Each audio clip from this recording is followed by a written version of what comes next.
Bueno, pues seguimos nuestra reflexión. Círculos concéntricos, vida en expansión. Retomo las últimas palabras de Ana. Ha terminado así ella, diciendo: el modo como Jesús generó vínculos y recreó el sentido de familia solo puede sostenerse en su experiencia de sentirse hijo enviado por el Padre y ungido por la Ruaj. Retomo también la última imagen que ella ha utilizado, la de los círculos concéntricos, que nos muestran cómo Jesús va creando familia.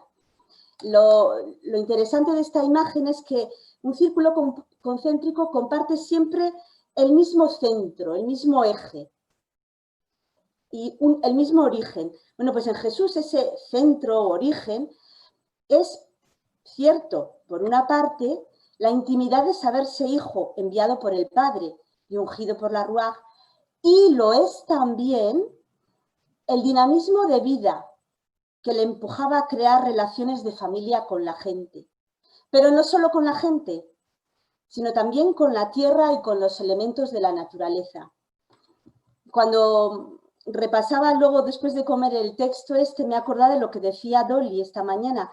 Hablaba de el eje configurador de cada opción vital. Bueno, pues el eje configurador de Jesús es esta pertenencia al Padre, al Hijo, y este dinamismo que le impulsa a crear relaciones de familia. Queremos presentar ahora nuevas pinceladas sobre la manera como Jesús influyó en su contexto y amplió este sentido de familia.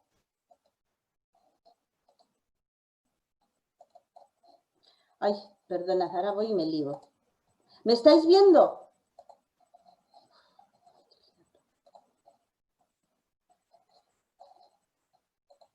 Sí. Es que quiero quitar el vídeo. Bueno, no importa, lo dejo así.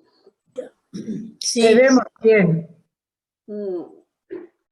¿Cómo vamos a hacer estas pinceladas? Pues lo haremos estando atentas a la relación que Jesús mantuvo con la creación. Nos vamos a hacer una pregunta que nos va a acompañar todo el tiempo. El tipo de vínculos que Jesús creó con la naturaleza contribuyó de alguna manera a ampliar y recrear el sentido de familia humana inserta en un universo creado por Dios. Este va a ser como nuestro leitmotiv. Allí donde la vida no fluía, marcada como estaba por pertenencias exclusivistas, nos lo ha recordado mucho Ana, pues Jesús habla de la tierra, de su fauna, de su flora, y sus palabras nos reenvían a relaciones que restauran armonías perdidas y que favorecen la inclusión. Un signo de los tiempos, esta mañana Dolly también lo ha señalado y hablaba de la conciencia ecológica. Y es cierto que la humanidad cada vez tenemos más conciencia de estar conectados con el universo. También tenemos mayor conciencia del gran deterioro ambiental y del necesario cuidado que necesitamos. Nos llegan voces sobre esta realidad desde la política, desde movimientos sociales imparables y desde la Iglesia. Nuestro hermano Francisco para eso es un artista. La Laudato Si, querida Amazonia, es un texto bellísimo y habla todo sobre esta creación, ¿no? Bueno, pues partiendo de esta sensibilidad actual, vamos a releer los evangelios y vamos a intentar descubrir indicios, o sea, no evidencias, ¿verdad? No demostraciones así a lo grande, no. Indicios sobre la manera como Jesús se relacionó con la tierra, con la creación, y de cómo, gracias a la tierra, influyó para ampliar el sentido de familia. Sabemos que los planteamientos ecológicos que nos hacemos hoy estaban ausentes en el contexto de Jesús. Sería sería muy anacrónico imaginar que a Jesús le preocuparan los temas que nos preocupan hoy. Sin embargo, rastreando algunas de sus palabras, vislumbramos que no anduvo lejos de lo que hoy nos inquieta y que lo que nos inquieta es el cuidado integral de la vida. La vida en expansión, núcleo de la creación, era su gran preocupación. Es lo que vemos ya en las primeras palabras, cuando Jesús empieza su vida itinerante, va a la sinagoga y lee un texto del profeta Isaías. Y allí habla de un jubileo de la tierra, que tiene que ver mucho con esta vida en expansión.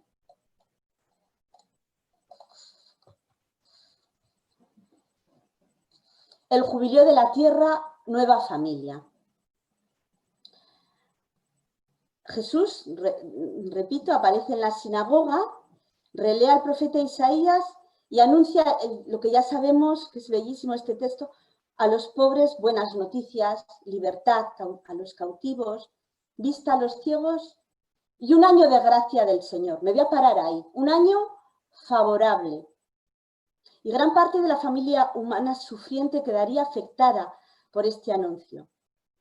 La tradición bíblica presenta este año jubilar con transformaciones sociales y ambientales trastocadoras. Empecemos por el texto del Levítico. Pues que no quiero estar todo el tiempo compartiendo la pantalla, pero no la puedo quitar. Bueno. Teo, te vemos a ti, te vemos a ti. Ah, ¿no estáis viendo la pantalla? ¿El Power? No. Espera. Ah, pues entonces es que me estoy equivocando. Lo digo mal, para que no te agobies pensando que no te vemos. Vamos, es que ahora no me sale. Anda, Valeria, échame una manita, porfa. Cuando puedas, sigo.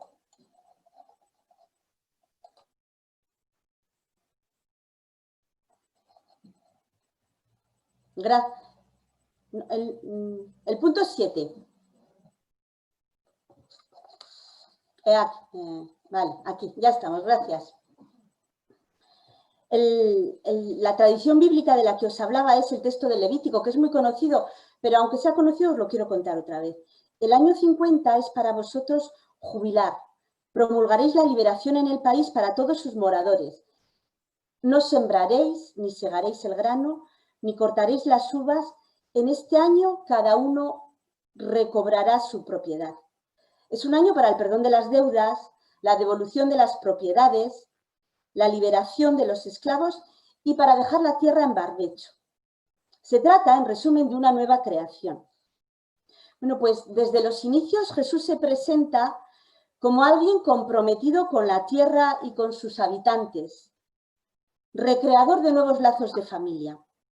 El Papa Francisco, en el mes de septiembre, ha actualizado el mensaje del jubileo de la tierra de una manera muy bonita, que dice: ¿el jubileo qué es? Es un tiempo para recordar que la vocación original de la creación es ser comunidad de amor y que el auténtico cuidado de la vida, esto lo repito, el auténtico cuidado de la vida pasa por la fraternidad y la sororidad, la justicia y la fidelidad. Dice, el jubileo de la tierra también es un tiempo para regresar.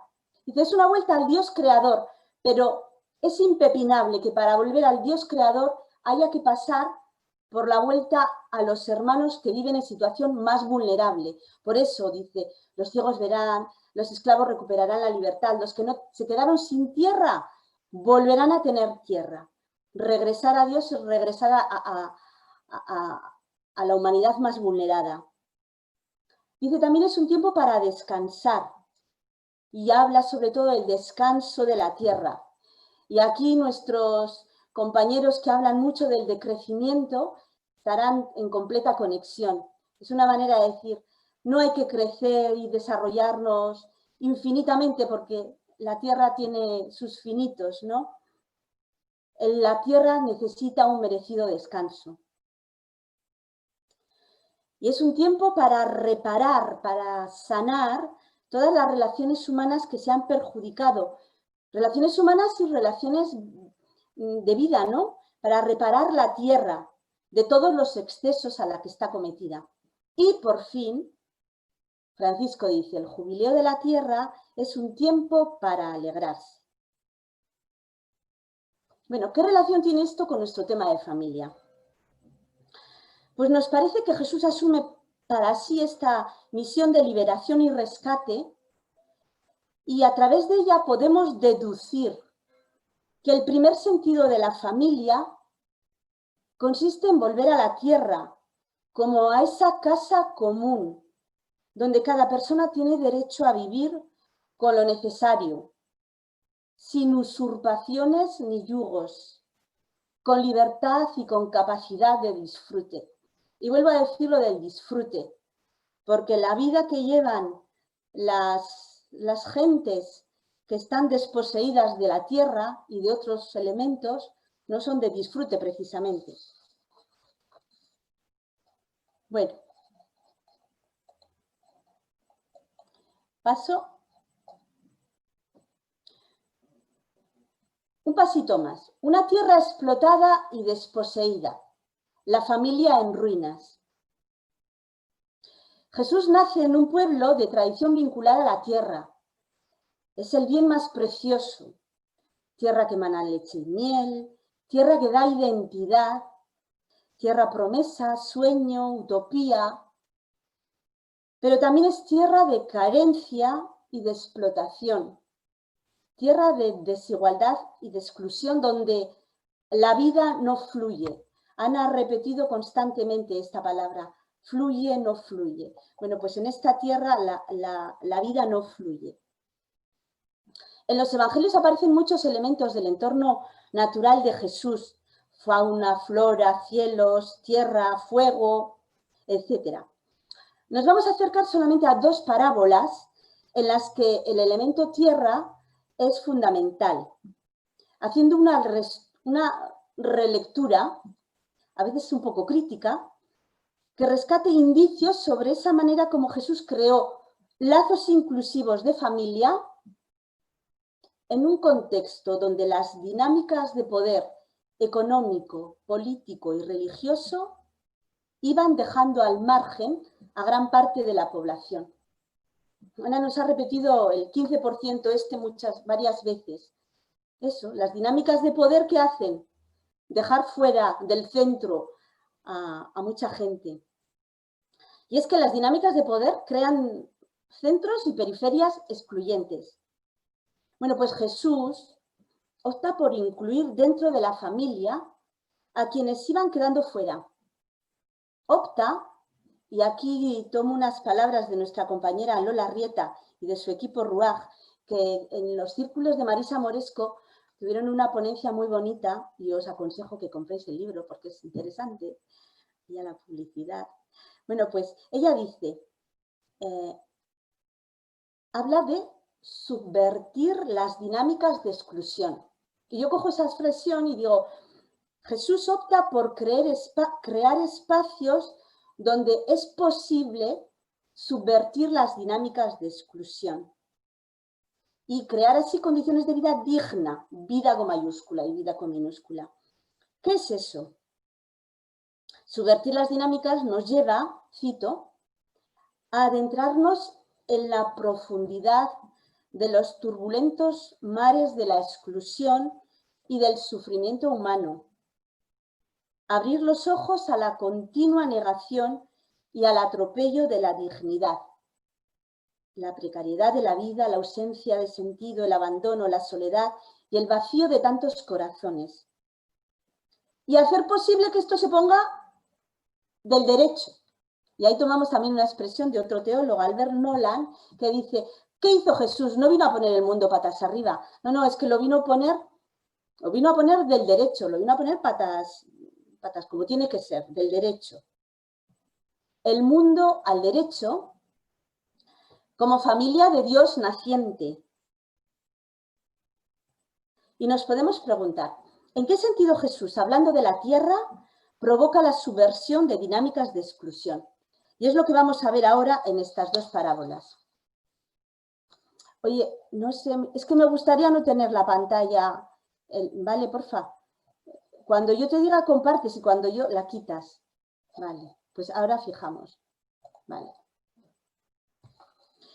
Cuando Jesús habla de la primera parábola que voy a analizar. Cuando Jesús habla de la tierra de un avaro. Es esa parábola tan conocida, ¿no? Ese tío que tiene muchas tierras y dice, bueno, ¿qué voy a hacer con tanta cosecha? Pues, ¿qué voy a hacer? Tiraré mis graneros y construiré nuevos. Y luego a vivir a la Bartola, comer, beber y descansar. Y la parábola dice, cuidadito, que antes, que te vas a morir esta misma noche, no me acuerdo cómo es literalmente. Bueno, pues esta parábola está marcada en dos textos impresionantes. El primero es una llamada de atención sobre el riesgo de la acumulación y del posible esquilme de la creación, fruto de la codicia humana. Las palabras dicen así: atención, guardaos de cualquier codicia. La vida no depende de los bienes. Y el segundo texto en el que viene marcada esta parábola dice, bueno, es una especie como de advertencia para vivir mejor. No andéis angustiados, no andéis angustiados. Esta parábola habla de la acumulación de cosechas y de bienes, y es que los romanos consideraban los territorios conquistados como bienes pertenecientes a Roma, y por eso exigían pagar tributos a quienes los trabajaban. Sabemos muy bien que los tributos eran exagerados, que los contratos que ellos hacían con la gente, a quienes les habían desapropiado de su tierra, bueno, pues que les hacían contratos que les endeudaban y que muchas veces perdían la libertad, porque no podían devolver al señor, al amo, pues la cosecha había venido mala, pues no podían devolver y se quedaban sin libertad. O sea, no les expropiaron solo de su tierra, sino incluso de su propia libertad. En esta parábola subyace un claro conflicto social ante el que cabe hacerse preguntas un poco inquietantes y que a veces leemos la palabra, pues eso, como ya tan sabida, y de vez en cuando es bueno decir, no, vamos a hacer sospechas, a provocar sospechas sobre un texto. Por ejemplo, ¿qué tipo de sospechas? Vamos a hacernos preguntas que afectan al sentido de familia. ¿Por qué los campesinos trabajan tanto y sin embargo viven en la penuria? ¿Cómo es posible que algunos almacenen tanto y otros pierdan su libertad para seguir viviendo? Y cuando escribíamos esto, yo no podía dejar de pensar en los fondos buitres que se dedican a alquilar casas y a desapropiar a la gente y a desahuciarlos. Y ayer mismo estuve en una manifestación. Van a desahuciar a 3 personas, un fondo buitre. Repito la pregunta, ¿cómo es posible que algunos almacenen tanto y otros pierdan su libertad, su casa, para seguir viviendo? ¿A quién benefician los impuestos y tributos que diezman las cosechas en tiempos de Jesús?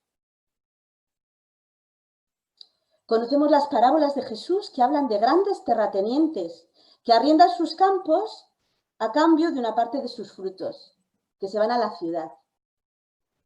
Conocemos aquella de los jornaleros que se reúnen cada día en la plaza para ser contratados, de recaudadores de impuestos, de mendigos en los caminos, en los cruces.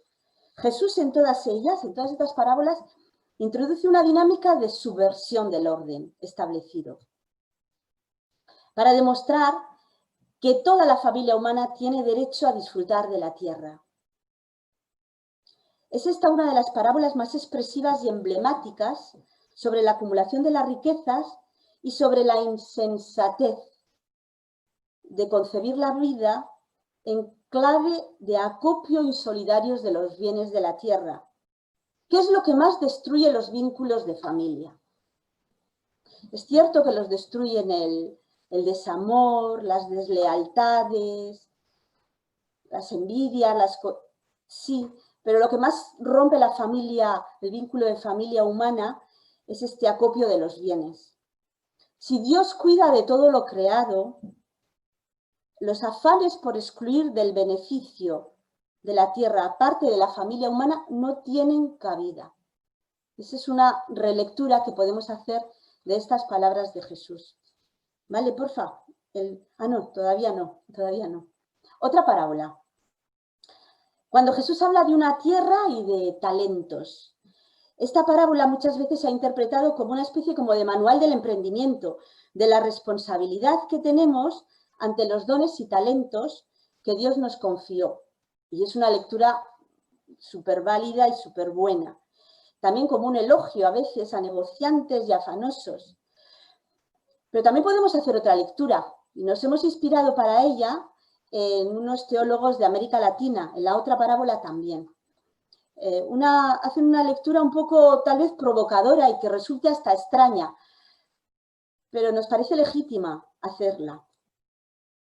Si es que la leemos en esta clave de subversión del orden establecido que posibilita la vida en familia, que Jesús la inicia cortando ciertos lazos con su familia, como nos ha explicado Ana, pero que tiene unas derivaciones mucho más amplias.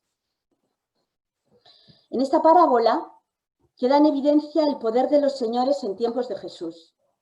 Tienen la riqueza, tienen los bienes de producción, la mano de obra y tienen también los medios para premiar y reprimir. O sea, tienen un poder casi absoluto, ¿no? Gente que tiene poder casi absoluto. Bueno, pues lo lógico y lo esperado para el Señor de la tierra es que los siervos negocien y produzcan ganancias para él. Pero ¿y si subvertiéramos el orden establecido? Leyendo la parábola de forma crítica y haciéndonos otro tipo de preguntas. Bueno, pero ¿cómo hacía este señor para enriquecerse tanto? ¿Cómo es que tenía tanta capacidad represiva para despojarlos de lo poco que tuvieran y castigarlos de esta forma? Frente a la lógica del Señor, que espera que los siervos le devuelvan lo suyo quintuplicado, aparece la lógica del tercer siervo que se resiste.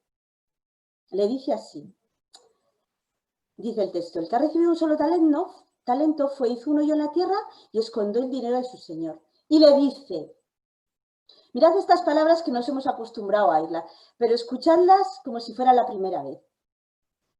Sé que eres hombre duro, que cosechas donde no sembraste y recoges donde no esparciste. Aquí tienes lo tuyo. Y Lucas utiliza otra expresión aún más contundente. Exiges lo que no diste y quieres cosechar lo que no sembraste. El siervo reconoce que tiene miedo y sin embargo hace frente a su señor, contribuyendo, esta es la lectura que asumimos de parte de nuestros hermanos teólogos americanos, latinoamericanos, contribuyendo así a desvelar los mecanismos del poder del Señor. Le devuelve lo que es suyo. Podría leerse su actitud como la de un indicio de su inalienable dignidad, que no se achanta ante quien tiene el poder de establecer relaciones contrarias a la vida de familia.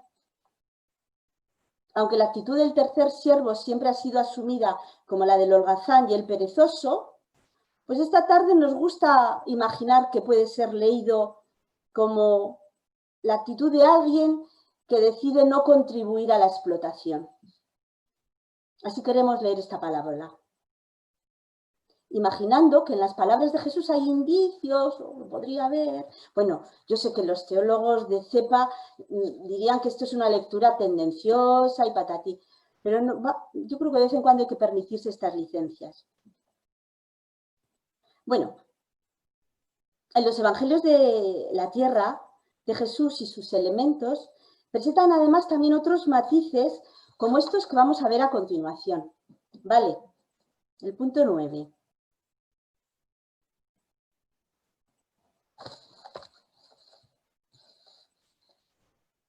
Antes era una tierra explotada y desposeída, la familia en ruinas. Ahora vamos a ver una tierra generosa y compartida, la familia en su esplendor. La creación y sus elementos son mencionados también por Jesús en contextos que permiten atisbar destellos de humanidad y de cuidado respecto a lo creado. Vamos a ir evocando algunos textos que nos permiten intuir lo que, en contacto con la naturaleza, Jesús pudo presentir sobre el sentido amplio de familia, donde hay espacio para el disfrute, lo queremos repetir, porque la vida es para disfrutarla y no para sufrir. Primeros textos que vamos a evocar. cuando Jesús habla de flores y pájaros, de tórtolas y de un borrico. ¿Vale? ¿Lo puedes quitar ya? Es que digo lo de quitar porque así se ve, llega más, me parece, la imagen. Una de las muchas preciosas palabras del Nuevo Testamento se encuentran justo después de la parábola de ese rico avaro que quería construir muchos graneros. Y es cuando Jesús habla de pájaros que ni siembran ni cosechan y que están alimentados, de lirios vestidos preciosamente y que en su esplendor son efímeros. Bueno, pues si así cuida Dios de esta naturaleza, ¿no cuidará de igual forma la naturaleza humana? Frente a la avidez del tener, del poder más, de la competitividad desmedida, Jesús propone otra forma de vida basada en la confianza, en la entrega generosa de la vida, porque Dios cuida de ella. La vida es más importante que el alimento. Y por eso Jesús propone la búsqueda de otros tesoros y de otros graneros, como ese que encontró en un campo. Una pequeñita clave: los textos que vamos desgranando es porque en todos ellos hay un elemento de la naturaleza. Aquí aparece el elemento del campo. Un tesoro que invierte lógicas, que no sabe de orden ni conciertos establecidos, donde últimos son primeros, y los que cobran igual los últimos que los primeros. Habla de graneros en el cielo, otro elemento natural, que no es sinónimo de consuelos alienantes para otra vida, mientras la gente pobre en esta es expoliada hasta de lo más mínimo, no. Habla de tesoros inagotables en ese espacio de las armonías restablecidas, lugar simbólico de los sueños de Dios desde el inicio de los tiempos, cuando creó el universo. Tesoros y graneros que duran frente a lo frugal y pasajero de riquezas que despojan de la vida a la gente.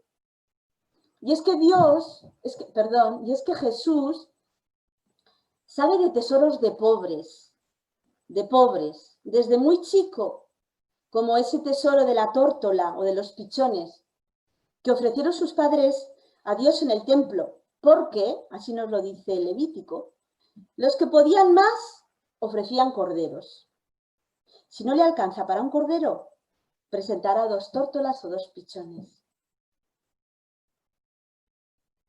Sabe de tesoros de pobres de chico y sabe de tesoros de pobre de poquito antes de morir, como el tesoro de aquel borrico con el que entró en Jerusalén, que es la montura de los pobres, imagen de los que no cabalgan ligeros por la vida y raudos, no cabalgan en caballo, pisando fuerte, sino que soportan el peso de la historia y de sus ancestrales injusticias y siguen adelante a la caza de los sueños de una vida más digna y ligera, más liviana. Mirad, hemos puesto, vale, puedes poner una foto de tórtolas y un burrico y una patera. No podemos dejar que en el día de reflexión de hoy no hagamos una mención a estos hermanos de nuestra familia que se están cayendo en el mar, a que se lo coman los peces. 2 tórtolas y un burrico y una patera. Cuando Jesús habla de desiertos y de aguas, al mismo tiempo el desierto es el lugar en el que Dios se revela, pero también es esa morada de los demonios que amenazan a las personas. Los desiertos hablan de la posibilidad muy, muy real de morir. ¿Qué aprendió Jesús sobre la familia durante 40 días en el desierto? Pues aprendió que los dinamismos de la vida que nos hacen disfrutar como hermanos y hermanas poco tienen que ver con la apropiación de los bienes, no solo de pan vive el hombre. Aprendió en las arenas que poco tienen que ver con el dominio explotador y con el orgullo de esas vanas pretensiones. Al Señor tu Dios adorarás, dice. Eso le enseñaron las arenas del desierto. También en los lugares desiertos, Jesús aprendió el corazón de su Abba, de noche y en las amanecidas. Y de allí nacieron las palabras de la familia, unida en torno a un Padre y una pasión. Padre nuestro, que tu reino venga. Eso le enseñaron los lugares desiertos.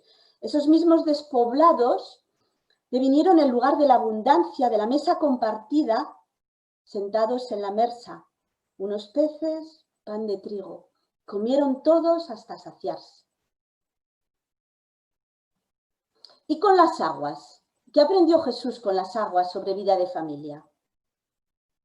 Familia amplia e incluyente. Aquellas primeras aguas del Jordán rodeado de pueblo, mezclado con la gente y zambullido, a cielo abierto, aprendió la escucha de una voz, la del soplo de Dios en forma de paloma, paloma, que le arrimaba a su origen, hijo mío amado. Otras aguas, muy bravas, con mucho viento, le acercaron a los abismos de temblor y miedo que anidan en el corazón humano. Sálvanos, perecemos. Y en medio de la zozobra, Jesús dilata estrecheces, ensancha el corazón, increpa al viento y al lago y devuelve la confianza básica necesaria para seguir viviendo. Y cuando Jesús habla de ovejas en pozo y de trigales en sazón, ¿qué nos enseña sobre la fraternidad? Sabemos muy bien que cumplir el Sabbat, celebrarlo escrupulosamente al dedillo, formaba parte de los más mínimos preceptos de una cultura judía. Ana nos ha estado hablando de lo importante que era la tradición y de no salirse del molde. Bueno, pues esta era una tradición de la que mejor te va a ir la vida si no te sales. Nadie que se precie de ser un buen hijo de esta tierra se atrevería a ponerlo en cuestión. Y Jesús lo hace y con ello pone de manifiesto que nada puede anteponerse al valor de la vida y que por los miembros de la familia perdón, es que me estoy riendo porque me estoy acordando de mi hermana que siempre cita a la Belén esa de la cadena 5. Yo por mi hijo mato, por mi hija mato. Y, perdón, ha sido un lapsus. Deja de manifiesto que nada puede anteponerse al valor de una persona y que por los miembros de la familia en situación vulnerable hay que darlo todo. Como al día aquel en que atravesando unos trigales sus discípulos arrancaron espigas, saciando así el hambre. Ya lo habían hecho otros anteriormente. Y como que Jesús dijera que ayudar a saciar el hambre de quien tiene hambre, tal vez sea la mejor manera de vivirse como familia del Dios creador de vida y de familia. O como aquella vez en que una oveja cayó en un pozo y ahí Jesús tiene la ocasión de hablar de la libertad. ¿Acaso no lo sacarán enseguida de ahí? Y es que no hay ley que justifique dejar abandonado a nadie en un pozo. Nada pasa por encima del valor precioso de la vida. Palabras de libertad y de señorío que no soportan la oscuridad y el riesgo de muerte ni de personas ni de animales. Los animalistas les encantará este texto, porque a Ana le encantan los perros, así que Ana, te encantarán los perros. Campos de trigo para la disidencia, animales para la libertad y el cuidado. ¿Vale? El punto 10.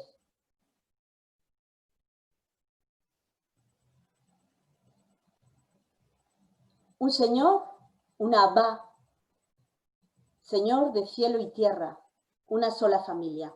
Hemos visto la familia en ruinas, la familia en su esplendor, pequeños destellos de humanidad, y ahora una sola familia, unida en torno a un solo Abba. Ya sabemos, papá, papaíto, mamá, casi, un poquito todo eso.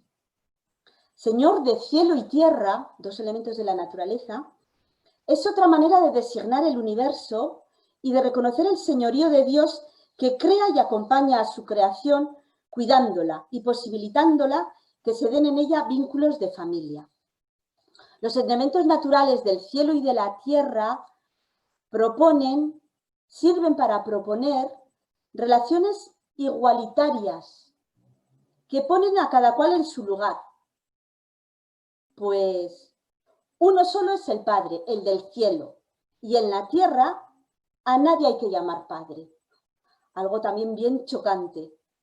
En una tradición, lo acabamos de ver, donde la familia era el gran valor y que si tú te deshonoras con tus acciones, estás deshonorando a tu gente. Cuando Jesús resucitado se presenta entre los suyos y suyas, de nuevo aparecen los elementos de la naturaleza de cielo y tierra para expresar lo inabarcable.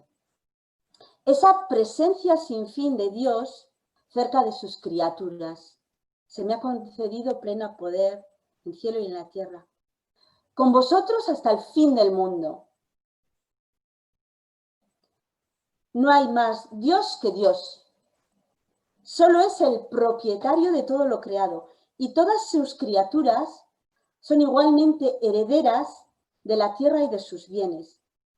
Todas son de la misma familia humana. Ya llego al final casi, a las conclusiones. Nos preguntábamos al inicio de esta reflexión si la manera como Jesús vivió su relación con la creación, con la tierra, por la manera como se hizo cargo de ella y la cuidó, si eso contribuyó a ampliar el sentido de familia. Al final de este recorrido nos atrevemos a decir que Jesús nos enseña a amar la tierra como ese lugar donde es posible restablecer armonías amenazadas, donde necesariamente las cosas no tienen por qué seguir siendo como son, cuando está en juego la vida de las personas y la misma vida de la tierra. Nada es inamovible y hay espacio para subvertir las dinámicas de exclusión. Es el gran mensaje que nos transmitieron las palabras de Jesús en la sinagoga de Nazaret. Jesús vino a poner el mundo al derecho. Un mundo al derecho y subvertido de amores y rescates, donde las tierras antes explotadas y desposeídas son ahora espacios para el disfrute y la confianza, para el derroche generoso en beneficio de todo ser humano, donde pájaros y lirios del campo recuerdan que Dios es creador y criador y que no se cansa de insuflar aliento de vida siempre. Y que si hay un propietario, ese es Él. Los demás, hijas, hijos, hermanas y hermanas, confiados. Un mundo al derecho y subvertido donde algunos siervos se atreven a perturbar el orden establecido y hacen frente a los señores, esquilmadores de la tierra. Donde burros y trigos recuerdan que solo es obedecible aquella ley que protege y cuida la vida de quien tiene hambre y de quien cayó en un pozo. Y hago un guiño especial a todos nuestros hermanos y hermanas que se lanzan al mar a rescatar a los que están allí hundidos, sorteando las leyes que dicen no, aguas territoriales y Frontex ya está ahí para defender y tarará, tarará.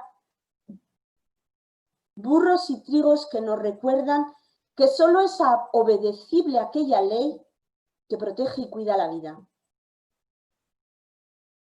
Un mundo al derecho y subvertido, donde una fauna humilde de tórtolas, borricos, palomas, celebran el gran valor de lo sencillo, lo pequeño, lo entregado, donde los desiertos de arena desvelan verdades hondas sobre las que se puede edificar la vida familiar, como si de roca viva se tratara.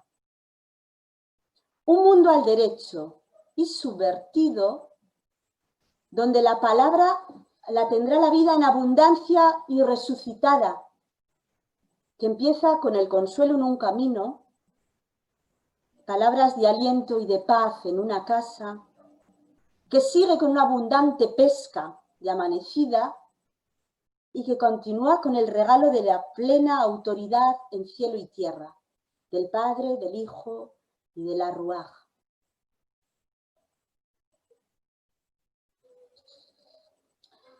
Llego a la conclusión.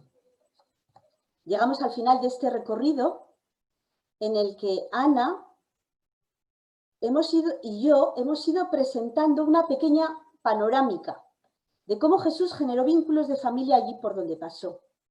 Empezamos por el nivel más cercano, el de su propia familia, inserta en un pueblo y con una tradición, hasta llegar al más amplio, en el que los vínculos se extienden a la tierra y aún más allá, en una vida resucitada y en expansión.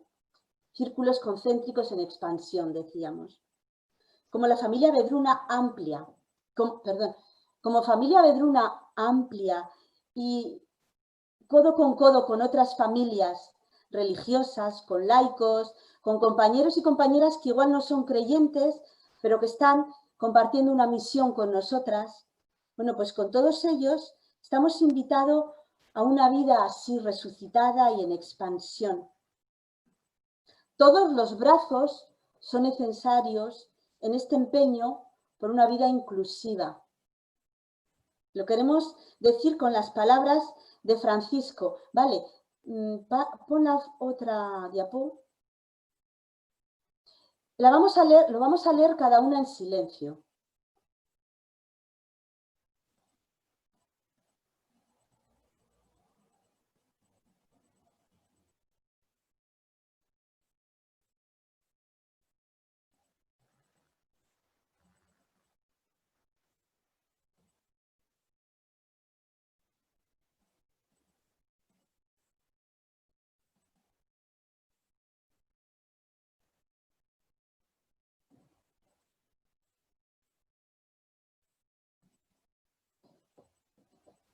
Ya.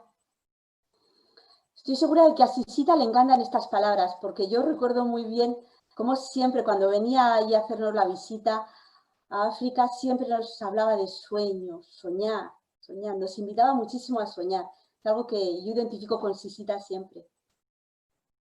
En este sueño por vivir lazos de familia amplia y en el empeño, no es un sueño, y en el empeño porque lo soñado sea realidad, Jesús va por delante.